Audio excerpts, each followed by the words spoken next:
별이 빛나는 밤에.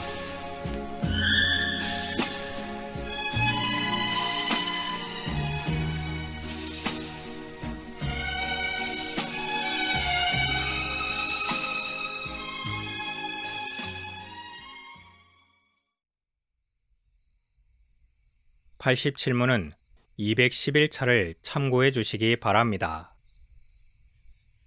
우리가 먹고 마시며 사는 일상은 우리도 알지 못하는 하나님의 수많은 섭리의 손길들에 의해서 이루어집니다. 실로 우리가 수고하고 땀을 흘려 구하는 양식과 결실들은 어쩌면 가장 사소한 것들일 수 있습니다. 그것들이 우리의 삶과 죽음을 결정짓는 것처럼 보이지만 사실은 우리는 하나님에 의해서 삶은 연장되고 있다는 것을 보아야 합니다. 하늘의 해와 달과 별들을 보십시오. 비와 눈과 바람과 구름은 누가 운행할까요?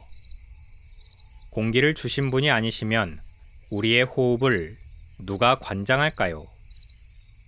이 모든 것들을 우리는 아무런 대가도 치르지 않고 거저 얻을 뿐입니다.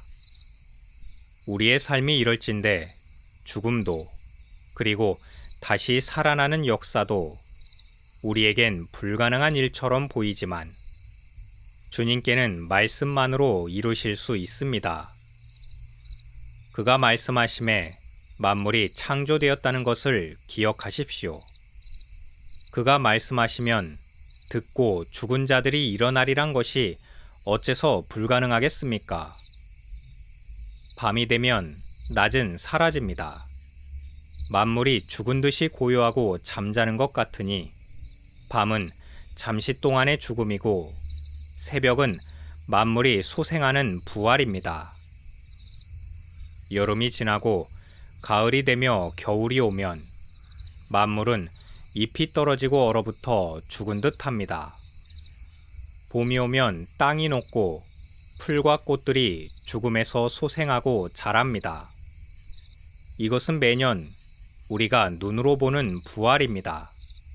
우리의 선진들이 이렇게 부활을 비유했습니다.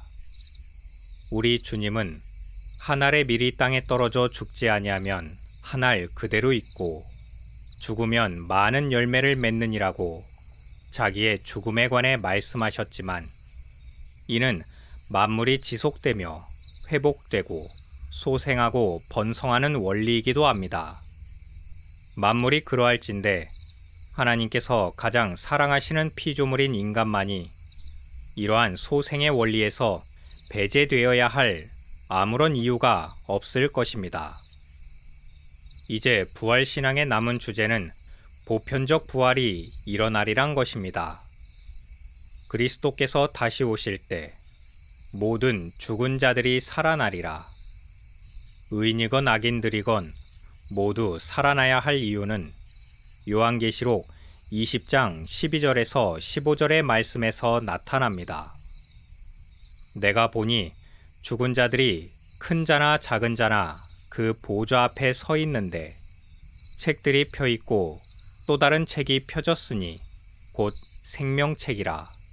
죽은 자들이 자기 행위를 따라 책들에 기록된 대로 심판을 받으니 바다가 그 가운데에서 죽은 자들을 내주고 또 사망과 음부도 그 가운데에서 죽은 자들을 내주매 각 사람이 자기의 행위대로 심판을 받고 사망과 음부도 불못에 던져지니 이것은 둘째 사망 곧 불못이라.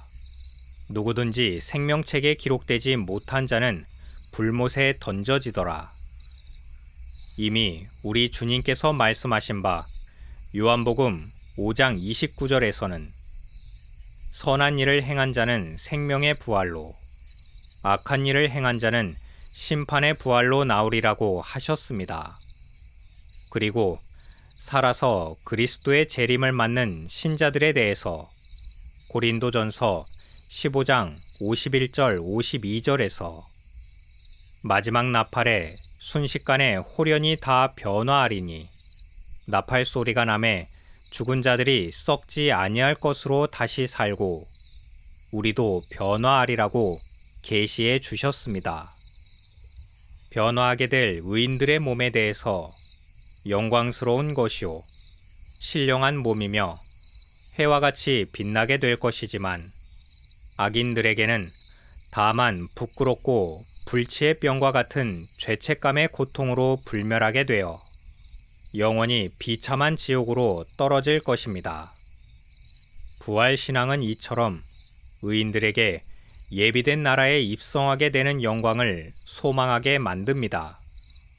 이 소망은 단지 죽음 이후의 세계를 위해 현재를 희생하게 만드는 것이 아니라 흔들리지 않는 약속을 받은 자로서 경건함과 두려움으로 하나님을 기쁘게 섬기며 형제 사랑하기를 내 몸처럼 살아가게 하므로 현재를 보이지 않는 장래의 증거로 삼게 만들 것입니다.